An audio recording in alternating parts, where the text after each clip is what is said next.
Assalamualaikum warahmatullahi wabarakatuh. Saya Ulfi Nurfaiza, dosen mata kuliah Public Relation, Program Studi Komunikasi dan Penyiaran Islam, Fakultas Usuluddin Adab dan Dakwah UIN Said Ali Rahmatullah, Tulungagung.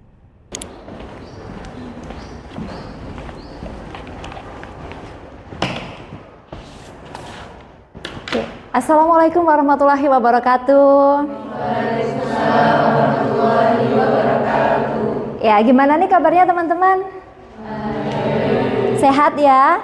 Ya, harus tetap semangat nih teman-teman ya.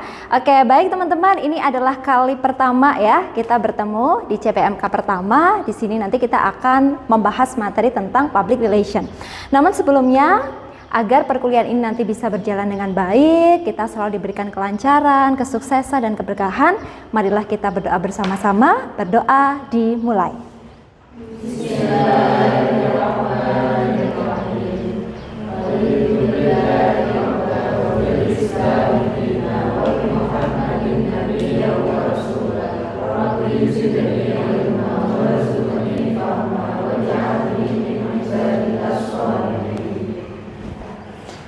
Ya, selesai. Nah, selanjutnya saya akan presensi terlebih dahulu kelas di mata kuliah Public Relation ya. Betul ya? Oke, baik, saya absensi terlebih dahulu. Oke. Yang pertama, Tio Andika Suryawan hadir. Oke. Selvi Nurul Hikmah. Oke, baik, terima kasih teman-teman ya, semuanya hadir ya. Oke, ada beberapa yang izin. Oke, kita akan mulai materi perkuliahan pada kali ini tentang public relation. Oke, baik teman-teman, kita akan membahas tentang mata kuliah Humas, hubungan masyarakat atau public relation. Nah, Humas ini adalah salah satu materi yang sangat menarik sebenarnya teman-teman dan sangat penting diaplikasikan untuk kita bersama. Dan Humas ini bukanlah sesuatu yang asing ya. Pasti teman-teman kalau ikut organisasi, masuk di perusahaan, masuk di instansi, masuk dimanapun pasti teman-teman ada istilah atau mendengar istilah yang namanya adalah Humas, hubungan masyarakat atau public relation. Nah, tujuannya apa sih kita harus belajar public relation atau Humas ya? Tujuannya adalah agar kita bisa mengetahui bagaimana komunikasi yang baik, komunikasi efektif yang bisa memberikan dampak positif, dan tentunya bisa membangun citra positif lembaga dan citra positif diri kita sendiri ya. Lembaga saja butuh komunikasi yang baik ya, apalagi diri kita sendiri. Oke. Teman-teman, barangkali ada yang tahu apa itu Humas? Izin menjawab, silakan. Bu. Oke, Mas Novel, silakan. Jadi Humas itu suatu perorangan yang berada di dalam perusahaan untuk menjalin hubungan antar perusahaan satu dengan perusahaan yang lain, baik itu pihak internal maupun pihak eksternal. Itu yang saya pahami. Oke, kita beri aplaus, keren banget jawabannya. Oke, ada lagi yang tahu apa itu Humas? Izin menambahkan, Bu. Oke, Mbak Hasna, silakan. Jadi setahu saya, Humas itu memiliki tujuan untuk membangun citra positif bagi pihak luar, dan itu bertujuan untuk saling menguntungkan dalam perusahaan ataupun dengan pihak luar tersebut. Oke.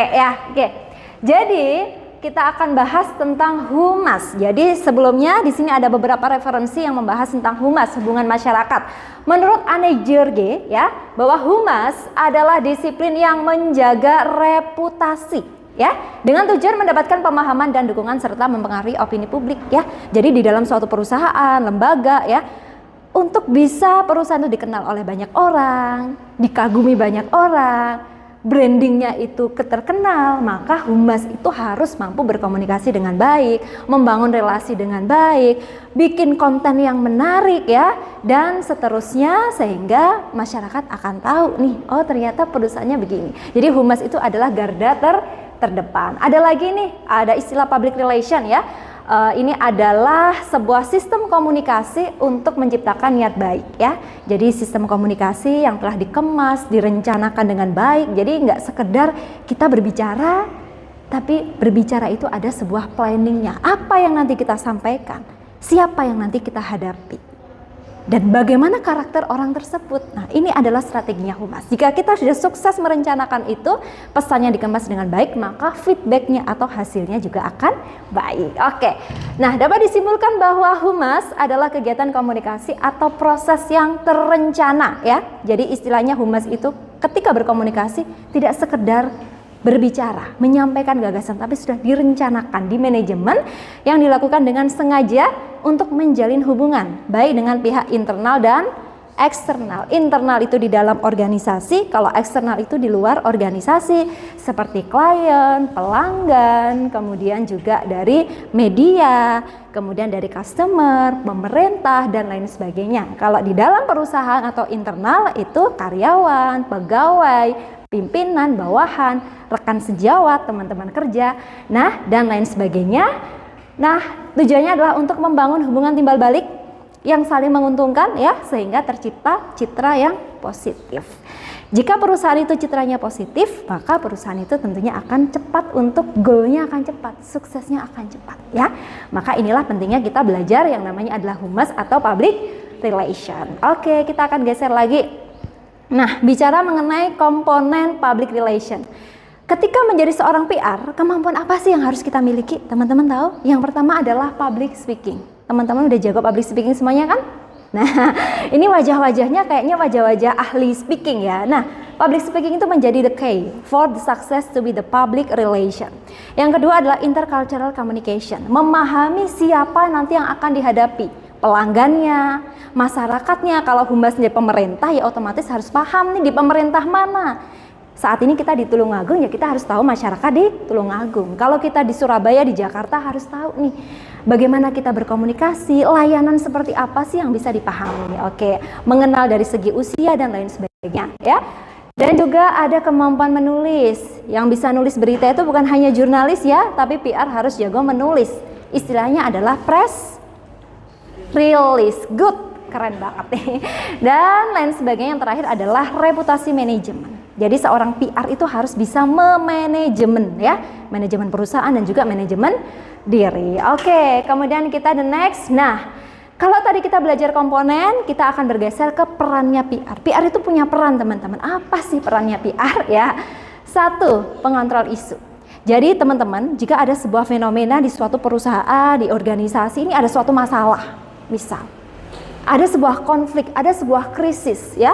Mindset kita yang kena hanyalah pimpinannya siapa? Siapa pimpinannya?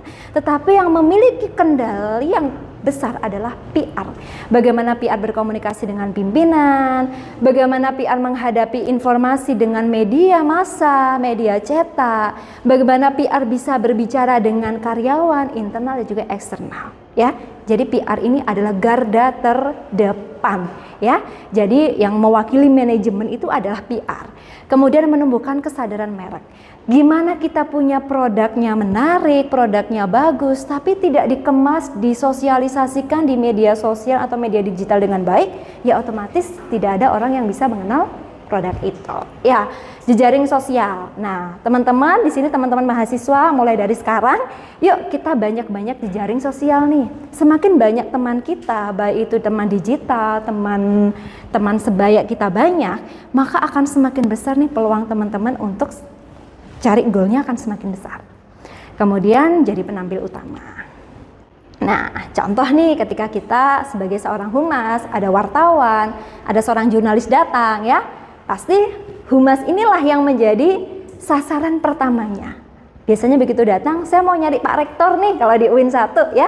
Nah, lewatnya humas dulu. Maka humas harus tahu nih tujuannya apa yang akan disampaikan nanti, dampaknya apa. Humas yang menyaring, jika humas sudah sukses maka akan geser ke pimpinan. Dan yang terakhir adalah pembangun hubungan baik dengan pihak internal dan juga pihak eksternal. Oke nih teman-teman. Nah, kemudian kita akan geser lagi, ini adalah skill yang harus dimiliki oleh public relation. Siapapun bisa jadi seorang PR, jadi seorang humas. Karena semua pekerjaan, semua instansi, semua lembaga tidak pernah lepas dengan humas. Sekolah punya humas, organisasi punya humas, instansi punya humas. Maka yang paling besar ya menurut survei atau riset ditemukan bahwa Komunikasi adalah the key for the success to be the public relation. Jadi kita harus bisa berkomunikasi. Salah satu komponennya adalah kemampuan public speaking, kemampuan bisa mengelola konten di media sosial, kemampuan menjalin hubungan ataupun relasi. Ini sangat penting sekali untuk kita bersama. Nah, oke, dari sini ada pertanyaan nih teman-teman? Silakan. Oke, Mas Wahyu silakan. Baik, terkait humas dan public relation, keduanya ini pasti akan selalu berdampingan. Baik, pertanyaan saya, bagaimana cara menjadi humas dengan public relation yang baik dan benar? Oke, pertanyaan yang luar biasa. Kasih aplaus ya buat Mas Wahyu. Oke, bagaimana menjadi seorang humas yang berkualitas, ya, yang keren, ya? Oke, baik. Menjadi seorang humas yang berkualitas, menjadi seorang humas yang profesional, otomatis humas tersebut harus menerapkan beberapa komponen, beberapa skill, beberapa peran. Ya, tadi kita sudah membahas banyak ya tentang ada komponen, ada peran, ada skill, dan juga ada tugas yang nanti akan kita bahas bersama-sama di next time. Oke, yang pertama, humas yang profesional itu harus bisa memiliki kualitas atau kualifikasi komunikasi yang baik, ya. Jika humas itu punya kemampuan komunikasi yang baik, kredibilitasnya akan diakui oleh banyak publik, ya, banyak stakeholder. Kemudian humas harus bisa menjalin hubungan atau relasi dengan media. Humas harus bisa memiliki kemampuan manajemen krisis, ya. Kalau ada konflik, ya, konflik itu harus diselesaikan, ya. Ada kasus di suatu organisasi, karena tidak akan mungkin hidup ini tidak ada yang namanya ujian, tidak ada yang namanya problem. Maka seorang humas harus punya kemampuan manajerial yang baik. Nah, di situ ketika bisa diterapkan dengan baik, step by step, maka bisa menjadi humas yang profesional. Oke, baik teman-teman. Nah, ini ada salah satu pertanyaan, ya. Di sini ada jawabannya juga. Nah, bagaimana sih cara menjadi seorang public relation yang bisa menjalin hubungan dengan baik? Ya, hubungan itu ada caranya. Seorang PR harus punya strategi, karena PR itu punya target. Dalam sebulan kita harus mencapai berapa banyak nih pihak-pihak luar yang punya kepercayaan. Berapa besar nih perusahaan kita yang bisa di branding dengan baik. PR itu punya target dalam segala aspek kegiatan. Yang pertama adalah bangun nilai dalam hubungan. Setiap hubungan dengan stakeholder, pihak internal, eksternal, otomatis PR itu harus punya nilai. Maka dalam organisasi, lembaga ada yang namanya visi dan misi. Makanya PR tidak boleh keluar dari visi dan misi yang telah dibangun oleh perusahaan. Kemudian hindari hubungan yang transaksional. Artinya apa? Hubungan transaksional itu adalah hubungan yang tidak ada dampak selanjutnya. Maka hubungan yang baik itu ada efeknya.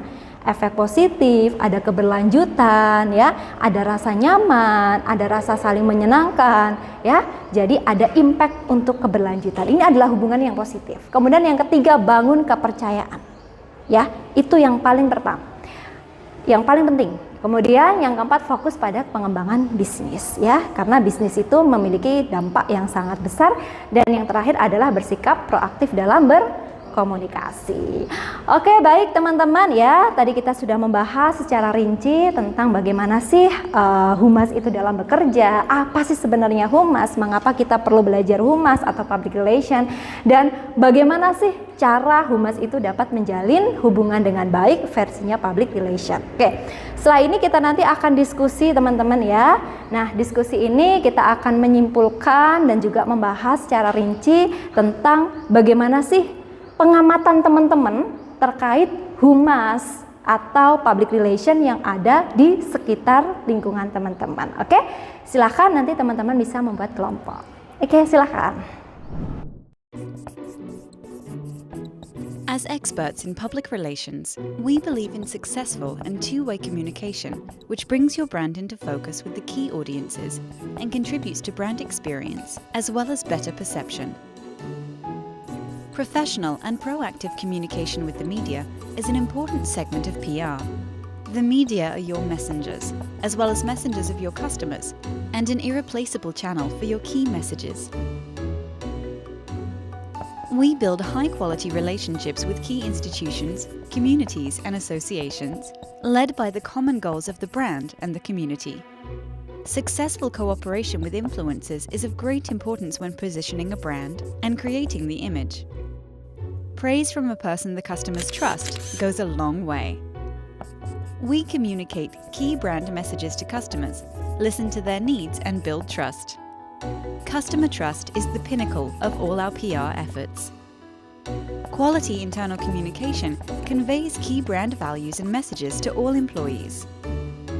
Employees are key ambassadors of your brand.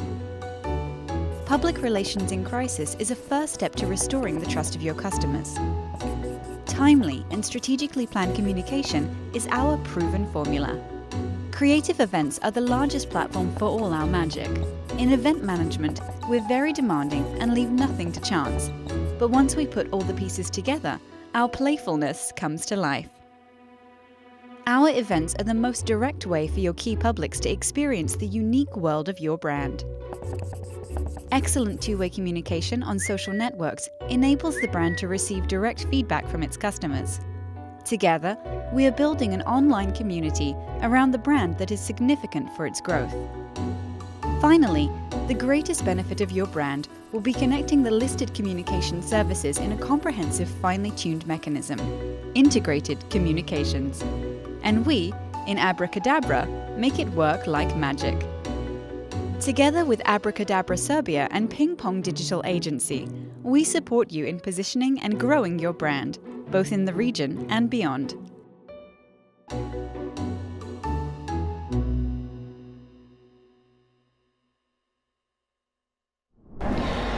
Oke, terima kasih Bu Ulfi. Jadi saya akan mengulik beberapa materi dari public relation hari ini, yaitu yang pertama kita tadi membahas tentang apa public relation. Public relation itu adalah kegiatan berkomunikasi antara pihak eksternal dan juga internal untuk menghasilkan sebuah kerjasama dan juga menghasilkan sebuah feedback atau timbal balik dari suatu perusahaan dan juga organisasi. Dan juga sebuah public relation itu harus memiliki komunikasi atau skill public relation yang baik dan juga memiliki sikap profesional. Dan yang paling terpenting dari public relation itu adalah memiliki skill manajemen yang baik, yang mana public relation itu nanti harus menjalin hubungan yang baik agar kerjasama bisa berjalan dengan maksimal antara pihak internal dan juga pihak eksternal, seperti itu Bu. Oke, luar biasa sekali. Terima kasih banyak ya. Good, buat kelompok 1 ya, membahas tentang humas. Jadi teman-teman sudah bisa memahami tentang humas. Oke, kita akan lanjut ke kelompok 2. Baik Bu, jadi yang ingin saya sampaikan adalah terkait humas dan public relation, bagaimana dalam menjalin hubungan. Jadi humas dan juga public relation ini memiliki peran yang sangat penting dalam hal menjalin hubungan, baik itu secara internal maupun eksternal. Karena dengan menjalin hubungan yang baik dengan eksternal maupun internal akan memberikan dampak yang positif dan juga membangun kepercayaan terhadap organisasi maupun perusahaan dari humas tersebut, seperti itu. Oke, luar biasa. Good buat kelompok 3 ya. Oke, baik teman-teman, tadi kita sudah diskusi bersama tentang apa itu public relation, kemudian kenapa kita harus banyak belajar public relation, komponen seperti apa yang harus dimiliki oleh seorang PR, dan juga bagaimana PR bisa menjalin hubungan dengan baik. Pihak mana sih yang harus bisa dikuasai oleh humas dalam menjalin suatu hubungan. Nah, itu tadi adalah hasil diskusi kita pada pagi hari ini teman-teman ya. Semoga materi-materi yang kita dapatkan pada hari ini bisa memberikan pencerahan baru untuk teman-teman, strategi baru untuk teman-teman dalam memahami pentingnya humas, public relation di era digital saat ini, khususnya di lingkup Indonesia. Semoga bermanfaat untuk teman-teman semuanya ya. Kita dapat simpulkan bersama bahwa public relation atau humas ini adalah suatu kegiatan komunikasi yang terencana yang tentunya itu berfungsi dalam membangun citra sebuah perusahaan atau suatu organisasi. Baik, terima kasih teman-teman ya. Tak terasa hari ini kita sudah usai dalam menjalankan perkuliahan hari ini. Semoga kita sukses dan terus semangat dalam mencapai ilmu. Terima kasih dari saya. Wassalamualaikum warahmatullahi wabarakatuh. Waalaikumsalam warahmatullahi wabarakatuh. Terima kasih, see you semuanya.